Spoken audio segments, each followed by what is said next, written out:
Namaste everybody, this is your Dr. Sargam Soni. Firstly, I would want to thank each one of you for all the love and blessings that you have always been showering on me and all my videos. I routinely make it a point to come up with different topics that can be incorporated in our daily life for a very healthy lifestyle. If you haven't yet subscribed to my YouTube channel, please go ahead, subscribe to my YouTube channel, click the bell icon to stay updated. And if you really like them, your likes and comments are precious. You feel you would want to share with your loved ones to make a little difference in their life as well, please go ahead and do so. So today we're going to talk about a very important hormone, which is the thyroid hormone. It is secreted by the thyroid gland, which is a butterfly shaped gland which is present in our neck. When the production of thyroid hormone slows down or it is under functioning or hypofunctioning, that condition is known as hypothyroidism. And when the thyroid hormone functioning is more than what is required or hyperfunctioning, it is known as hyperthyroidism. So today we're going to talk about hypothyroidism or decrease in the secretion of thyroid hormone by the gland.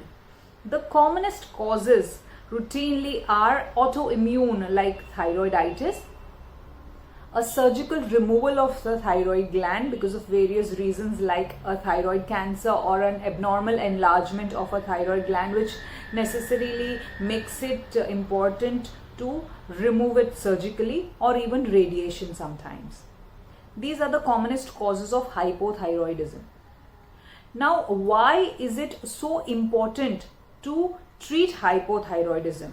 What are the common effects of hypothyroidism on a human body? Let us start from top to bottom. It decreases the thinking capacity, it affects the memory, and that condition sometimes is known as brain fog.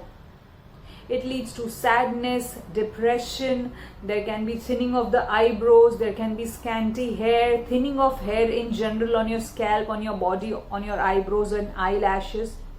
It can also lead to an abnormal enlargement, nodular enlargement of the thyroid gland, which is commonly known as goiter. It interferes with the transmission of the nerve signals to and fro from the body, as a result of which it lands a patient into peripheral neuropathy. Peripheral neuropathy is a condition where patient presents with tingling and numbness of the peripheries of the body, which is typically the finger and the feet. Kids which are born with hypothyroid condition routinely present with jaundice, which is yellowish discoloration of the eyes, the sclera and the skin as well.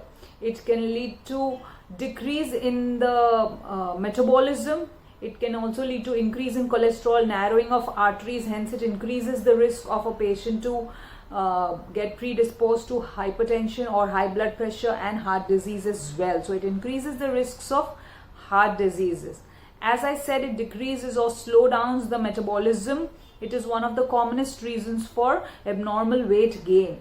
So that's the reason why when a patient comes to us and complains that doctor, I have been gaining weight abnormally, and though I don't eat so much and I work out also to some extent, that is the time when the first thing that we evaluate is the thyroid hormone status of that patient. Because of the slow bowel movements, it can lead to digestion problems, it can cause constipation, it can cause heartburns, it can also cause bloating sensation of the patient. And in females, it can lead to scanty periods, delayed periods, infertility as well, menstrual abnormalities, as I said. How do we diagnose thyroid conditions? Whether it is hyperthyroid or hypothyroid, blood tests are the ones that we do to check the thyroid levels, thyroid hormone levels.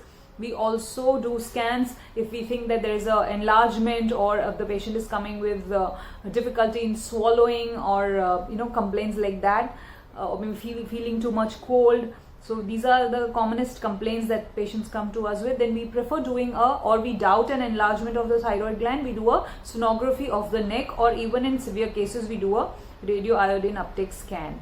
So these are the common ways to evaluate the thyroid gland of a patient. What are the foods that are to be avoided in case if you're a hypothyroid? Foods like broccoli, cabbage, cauliflower, tofu, your palak or spinach, starchy foods like sweet potatoes and peaches and strawberries, peanuts, pine nuts and millets etc. are advisable to be avoided in case if you are already diagnosed to be a hypothyroid patient. What are the superfoods for thyroid gland? Ginger is a super duper amazing food to keep your thyroid boosted up to its normal natural level.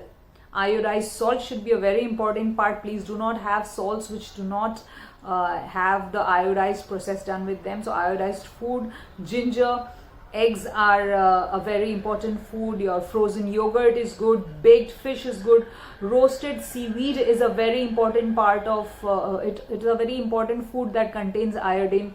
Eggs, as I said. So these are all the superfoods, few of them, which can be incorporated in daily life to boost your thyroid gland. Coffee, too much of excessive amount of coffee is known to decrease the uptake of the thyroid into your system. So excessive amount of coffee isn't really healthy for your thyroid gland. Other things that are important to boost up your metabolism are exercises. As I always say, please incorporate some amount of physical activity or the other in your daily diet. Your brisk walking, jogging, skipping, swimming, jump ropes, start meditation and yoga to calm down the brain, because as soon as the mind is calmed down, the entire body environment falls in place. So these are the basic things. I think I have covered up practically everything that you need to know as a non-medico about hypothyroidism. If you think that you land into any of these things, please make these basic lifestyle changes in your body. Do not sit unattended there imagining that everything is just going to happen by its own. It's always wise to consult a doctor. We are all here to help you. As I always say, I'm reinstating, please do not self-medicate. It is not advisable and it can be really harmful for your health. So if you've really liked this video, I would definitely wait for your feedback. You feel this can help people, please share so that at least they have an idea about when and how to consult a doctor, what are the lifestyle changes that they need to make. And I'm going to see you super duper soon with another video. We're going to talk about hyperthyroidism next. So hope to see you soon there. Until then, stay healthy, stay blessed, take care and keep working out. That's it. Thank you. Jai Hind.